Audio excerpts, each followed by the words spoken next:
Google researchers provide a Sandworm update.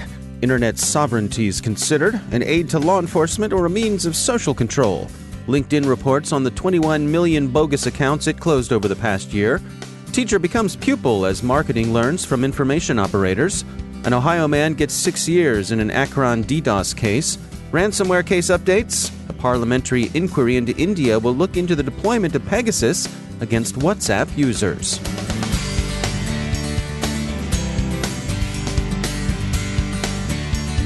And now a word from our sponsor, ExtraHop, delivering cloud-native network detection and response for the hybrid enterprise. The cloud helps your organization move fast, but hybrid isn't easy. Most cloud security failures will fall on customers, not service providers. Now that network detection and response is available in the public cloud, it's finally possible to close the visibility gaps inside your network. ExtraHop Reveal X Cloud brings cloud-native network detection and response to AWS, helping security teams spot, contain, and respond to threats that have already breached the perimeter. Request your 30-day free trial of Reveal X Cloud today at extrahop.com/trial. That's extrahop.com/trial. And we thank ExtraHop for sponsoring our show. Funding for this CyberWire podcast is made possible in part by McAfee, security built by the power of harnessing 1 billion threat sensors from device to cloud, intelligence that enables you to respond to your environment, and insights that empower you to change it. McAfee, the device-to-cloud cybersecurity company. Go to mcafee.com/insights. From the CyberWire studios at Data Tribe, I'm Dave Bittner with your CyberWire summary for Friday, November 22nd, 2019. Google security researchers revealed that the Russian threat actor Sandworm uploaded malicious apps to the Google Play Store in an attempt to infect Android devices with malware, Wired reports. Google discovered malicious versions of legitimate Korean language apps in the Play Store in December of 2017, which were apparently part of Russia's efforts to disrupt the 2018 Winter Olympics. That discovery led the researchers to another malicious app that had been in the Play Store for 2 months, this one targeting Ukrainians. Sandworm also launched phishing attacks against Ukrainian Android application developers in an attempt to compromise their apps. The Sandworm team is probably best known for its deployment of black energy malware against sections of the Ukrainian power grid in 2015. If you're like us and you prefer that threat actors' names be more ursine than vermiform, call them Voodoo Bear. It's the same fine crew? Probably.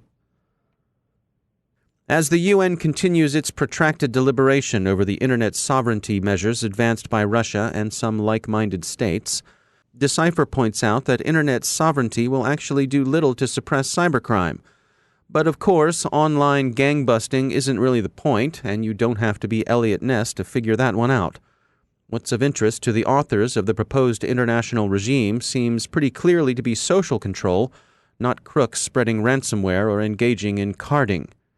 To see a sovereign internet in action, read Wired's account of how sovereignty is being realized in Iran. As it happens, Tehran was not one of Russia's co-sponsors, but this week it clamped down hard on internet access as it seeks to tamp out domestic unrest that flared up over economic issues. The immediate flashpoint was an increase in gas prices, but this has simply accelerated some long-guttering discontent. As Wired points out, Iranian-American families are among those feeling the effects of Tehran's controls. It's proving difficult to the point of impossibility for them to reach and check in with relatives back in Iran.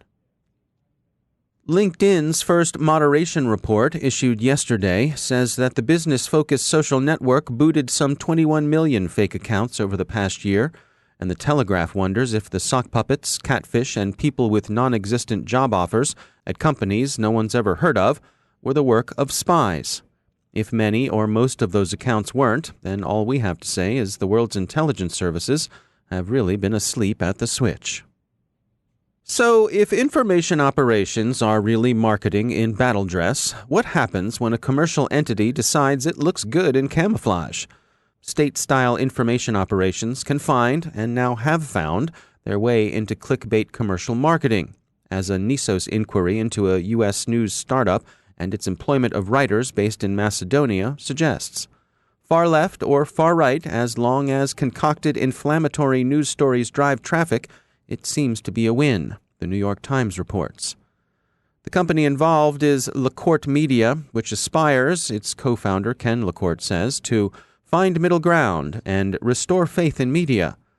Such aspirations are in tension with the profit that can be realized from clickbait. As Mr. LaCourte told the New York Times, quote, "I wanted to try to find middle ground. Unfortunately, the thing that works best right now are hyperactive politics. On one hand, that's at odds with what I want to do, but you can be more successful by playing the edgy clickbait game." End quote. The New York Times observes that the spreading of politically divisive content or even blatant disinformation and conspiracy theories by Americans is protected free speech. The Macedonians who crank out the clickbait would appear to be hired guns. There's some evidence they were also contractors for Russian disinformation operators during the run-up to the U.S. 2016 elections. A 33-year-old man from Ohio, James Robinson, was sentenced to 6 years in prison for launching DDoS attacks against the websites of the city of Akron, Ohio, and the Akron Police Department, according to ZDNet. Mr. Robinson, who claimed membership in Anonymous, said he launched the attacks because he held a grudge against Akron's police force. Google will pay a $1 million bug bounty to anyone who can fully compromise the Titan M chip used in Pixel devices, Ars Technica says. Additionally, the company is offering $500,000 for an exploit that allows data exfiltration from a Pixel device. Following up on two high-profile ransomware attacks, we see that the BBC reports that Rouen University's Hospital Charles Nicolle has refused to pay the ransom and that the hospital has reverted to manual backups. We hope they succeed in keeping their patients safe. The other attack is the ransomware infestation Louisiana suffered earlier this week. The strain of ransomware involved has been identified as Ryuk. The state continues its recovery, and the National Guard has been playing a role in that response. This will probably be the emerging model of state cyber response plans. In India, the Parliamentary Standing Committee on Information Technology has opened an inquiry into the affair of the Pegasus infestation found in WhatsApp, the Business Standard reports. At issue is whether elements within India's government deployed the spyware against journalists, activists, and other potential domestic political malcontents. Meanwhile, India Today reporters, with real gusto and shim sharabim, tracked down some NSO group reps who were going about their business in Paris. NSO's people, the outlet said, were not particularly forthcoming on camera, which is really no surprise. What is surprising is the way India Today somehow makes it seem that a trip to Paris represents some kind of hardship.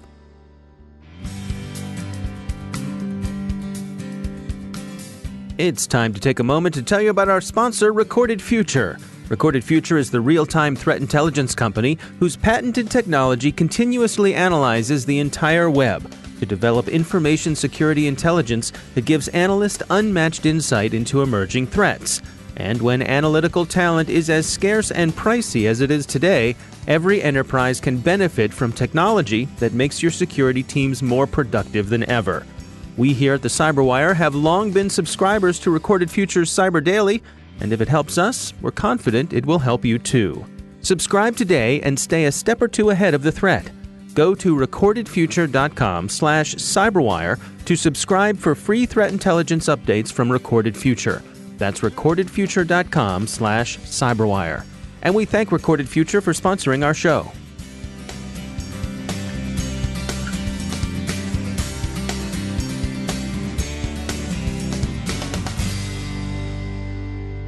And joining me once again is Craig Williams. He's the head of Talos Outreach at Cisco. Craig, it's always great to have you back. You and your team recently published a blog post. It's Cryptocurrency Miners Aren't Dead Yet, documenting the voracious but simple Panda. Take us through. What are you guys tracking here? Well, basically, Panda is the name we're giving the actor behind this particular campaign. Now, like a lot of actors we've seen over the last, let's call it 18 months, this one's decided that the way that they're going to monetize their malicious behavior is through crypto mining. Now, some people may not be super familiar with crypto mining if they've lived under a rock for the last years. So in the event you've escaped from a cave or some sort of government facility, the reason malware authors turn towards crypto mining is because, unlike ransomware or other profitable means, it's relatively easy to get away with, right? Most people are never going to know if a crypto miner has been installed in their network. Right. And because there's no damages, law enforcement is not going to put it anywhere near the top of their priority list. I mean, if you think about it, right, what's the actual damage caused to most networks from crypto mining? Well, it's going to be processor usage, some, I guess you could argue, power consumption. Right. That's really hard to assign a number to. And without that number, law enforcement's really going to turn a blind eye to it.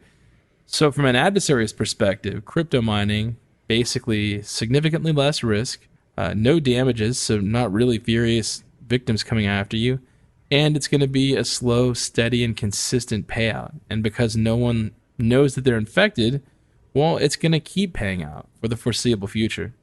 What are some of the specifics of Panda? What's unique about it? Well, there's not a ton that's unique here. It's another crypto mining malware that basically looks for crypto mining malware so that it can be the only one, which I, of course, always enjoy the bad guys when they close the door after them and kick everybody out. The OPSEC around Panda is not amazing. Similar TTPs throughout their campaign, and some of the infrastructure was even reused. But it's important to realize that even though this seems, relatively low sophistication-wise and benign, it is using relatively sophisticated means to spread, right? It's using mimikatz and things like that. And so it kind of goes back to some of the good old-fashioned ways to secure your Windows systems. Don't have SMB1 exposed, right? If you don't need it, don't have it on. Definitely don't have it exposed to the internet. And make sure that you're patching, right? I mean, a lot of the issues that it's taking advantage of, you really shouldn't be vulnerable anymore, particularly with modern defensive software. Now, the fact that you all have named this Panda, is that a little tip of the hat to where you might think it be originating? We would never do that. That's so silly. I see. Of course. Right. How silly of me to even suggest it. Let's move on then. What sort of prevention methods should folks have beyond the basics that you just outlined? I mean, is this an easy one to detect, or how stealthy is it? Well, in the past, we saw this use open source frameworks that were really popular in China, of all places. And so it's that kind of software. It's Windows. Basically, if there are known vulnerabilities and public exploits, it's potentially going to be a vector. Combine that with, traditional brute forcing through things like mimikatz, and it becomes very effective. And so, I would make sure that people look at what boxes are talking to what, right? Potentially one of your boxes shouldn't be logging into all the others as administrator. Hopefully you have NetFlow or some other tool to look at. And make sure you turn on automatic patching, even in your open source software if it's available. All right. Well, the blog post is titled "Cryptocurrency Miners Aren't Dead Yet," documenting the voracious but simple Panda. Craig Williams, thanks for joining us. And now, a word from our sponsor, the upcoming Cybersecurity Conference for Executives. The Johns Hopkins University Information Security Institute and Ancora will host this event on Wednesday, March 25th in Baltimore, Maryland, on the Johns Hopkins Homewood campus. You can find out more at isi.jhu.edu and click on 6th Annual Cybersecurity Conference for Executives. Learn about the do's and don'ts of risk management with industry leaders and other cyber professionals. Check out the details at isi.jhu.edu. Click on the 6th Annual Cybersecurity Conference for Executives, and we thank the Johns Hopkins University Information Security Institute for sponsoring our show.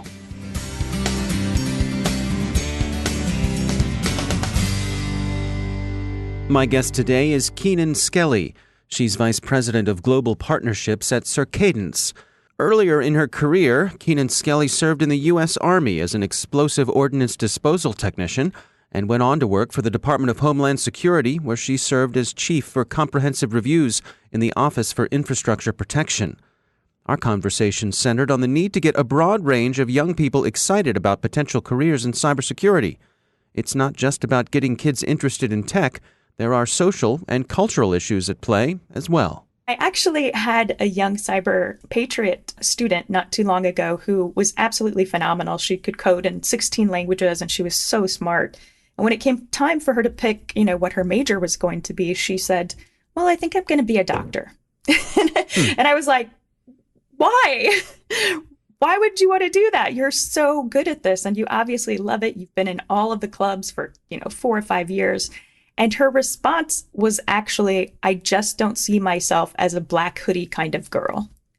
Wow. And that was really eye-opening for me about how we are doing as, a cybersecurity industry, really reaching out to those more diverse groups and helping them realize that cybersecurity is everything. It's everywhere. There's so many jobs that take cybersecurity into play. And coding is one of those things that is going to help you no matter what career you have. So tech has sort of been something that young men or young boys seem to get involved in much earlier than young girls do. Now, over the last decade or so, as the community has been making a concerted push to try to identify, how we can meet this cyber skills gap that we have right now, which is, 3.5 million in the next 5 years. That's a really big number. So when we start thinking about how to get at that number, it's really important that we look outside the sort of standard demographic and try to really get more diverse and inclusive hiring practices in place, programs in place for young, diverse students who are interested in cybersecurity and interested in moving forward. Now, one of the challenges that we've actually faced is young women in particular are very excited about STEM. They're very excited about coding. And in my personal experience, they tend to do things like Girls Who Code, do things like Cyber Patriot or these other programs where they can really get into the process. But then when it comes time to make decisions about where they want to go in a career, a lot of times they just don't see themselves in this career. And one of my biggest pet peeves is the fact that we as an industry have not been very good about marketing to those folks. We always tend to put up that black hoodie guy who's, with his Mountain Dew and working through a problem. We have some work to do still. Yeah, clearly. Well, from a practical point of view, how do you propose that we do a better job of getting that message out there and being welcoming? So I think part of it is providing really good mentors and really good accessible people who are doing cybersecurity as a part of their everyday job, but don't necessarily fit into that title that people are looking at. Like they don't have a hacker title, right? But they might be the chief marketing officer at a very large company who uses cyber skills and coding and really pushes cybersecurity within their firm, those types of things. Or having the CISOs and the CIOs come out and talk to young people and really get them interested in all of the different facets of what cyber and cybersecurity means today. If we just look at healthcare, for example, there's a lot of cybersecurity initiatives going on in healthcare right now. And it's really fascinating to me to see all of the jobs that are kind of coming out of that specific sector that are very focused on cyber, but not jobs that you would think. So you could be a doctor and have a lot of coding experience and security experience helping your organization protect the data of your patients in a much more fun way and a much more sort of realistic way. So do you suppose that part of this is for those folks who are already in the industry to get out there and be ambassadors to that sort of message? 100%. I find that it's not always easy if you're trying to break into the field. It's not really easy to find somebody who necessarily fits the idea of cyber that you're trying to get into. So having mentor groups, I think, is a huge thing. I'm a big fan of Women's Society of Cyberjutsu, who really brings together local communities of women who are interested in cyber and kind of helps them identify who that right mentor, who that right person might be for them. I think that's something that really has to be done by a lot more people. I would love to see some organizations, some big tech companies really driving this initiative forward a lot more. And putting out some of their greatest assets in terms of cybersecurity folks and really allowing them to be a little bit more active in the mentoring side. It's Kenan, so you have a new gaming platform. Can you describe to us what's going on with that? Previously, we had been focused on one of our products, which is Project Aries, which is great for bringing somebody in who's maybe new to cybersecurity, sort of intern, or somebody who's interested in learning the basics and moving forward.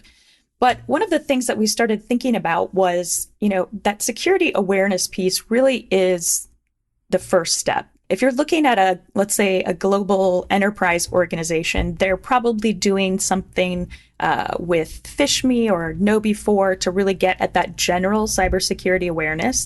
And that's really, those things are working very well for phishing attacks right now. But what we kind of looked at is, what about all of the other things that are out there that people need to be aware of, like ransomware or, connecting to the Wi-Fi at your local coffee shop or things like that. But we wanted to present it in a way that it could also help identify maybe cybersecurity talent that's kind of latent right now. So we really wanted them to understand advanced concepts like the cyber kill chain and what it takes for a hacker to get your data and, really use that to some benefit. So we created a game called Insight, which is just super fun, first of all. It can be played on a mobile device. It can be played on a desktop application. And what it does is it gives you a set of your own hackables that you have to protect and defend against other hackers. They also will get that set of hackables. And you kind of learn how to go through the same process that a hacker would to gather your data and then use that in a nefarious way by weaponizing it and then really creating an event that's meant to install malware on your device or install some other nefarious means. But all of this in a very fun, kind of lighthearted way. Gamification is a huge, huge win for something like cybersecurity games, something like this. And I kind of always akin it to Angry Birds, right? Most people I know have Angry Birds on their phone. And it teaches you physics, but it teaches you those types of things in a very abstract way that you don't even understand that you're learning. So if you're thinking about Insight, for example, we're teaching you very complex ideas about how hackers are trying to get to you personally, how they're trying to get to you at an enterprise level in your job, all of these things that you should be looking out for every day to really protect yourself and your organization against some of these ideas. You have cool things within the platform, like you can earn cryptocurrency, that you can upgrade your defenses and upgrade sort of the things that you want to be able to do in the game. But every single section of the game, as you start to learn more and more types of sort of events within the cyber kill chain, you also get teaching moments regularly. And the more teaching moments that you take out of this, the more points you can earn or more, sort of cryptocurrency you can earn. And with those things, you can continue to upgrade and really, protect what you have. In this case, what we're really looking to do is provide them with an area of expertise that is so fluid and easy to use that they continue to grow throughout the process. Now, on the back end of that, with the metrics that we collect, we're able to identify by individual or organization kind of how their learning curve is progressing. So you may have had someone in the accounting department start out with very low-level skills. Maybe they keep getting hacked in the game, but they're not really using currency. They're not really upgrading. They're not really doing other things. That's an easy teachable moment to go back and say, actually, did you know you could do this? And this will kind of change your outlook. Or as they're continuing to move through on the opposite side of the spectrum, what we often find are sort of cyber gems within an organization who actually have a remarkable proclivity for cybersecurity and then can then be transitioned into sort of the next step of the training or learning pathway where they get more access to more technical information and see if they're a fit for cybersecurity. So this has been really good with some larger organizations who are interested in taking people they already have and upskilling them or cross-skilling them to do cybersecurity activities as well. So you can really find those folks who you may not have otherwise known had a skill for this sort of thing within your organization. Absolutely. It's like the last Starfighter. It kind of is. It kind of is, yes. But cooler. but way cooler. Oh, and I much don't know, more... Kenan. The Last Starfighter's pretty cool. It was pretty cool. That's Kenan Skelly from Circadence. And that's the CyberWire. Thanks to all of our sponsors for making the CyberWire possible, especially our supporting sponsor, Observit, the leading insider threat management platform. Learn more at observit.com. The CyberWire podcast is proudly produced in Maryland out of the startup studios of Data Tribe, where they're co-building the next generation of cybersecurity teams and technology. Our amazing CyberWire team is Stefan Vaziri, Kelsey Bond, Tim Nodar, Joe Kerrigan, Carol Terrio, Nick Valecki, Bennett Moe, Chris Russell, John Petrick, Jennifer Iben, Peter Kilpie, and I'm Dave Bittner. Thanks for listening. We'll see you tomorrow.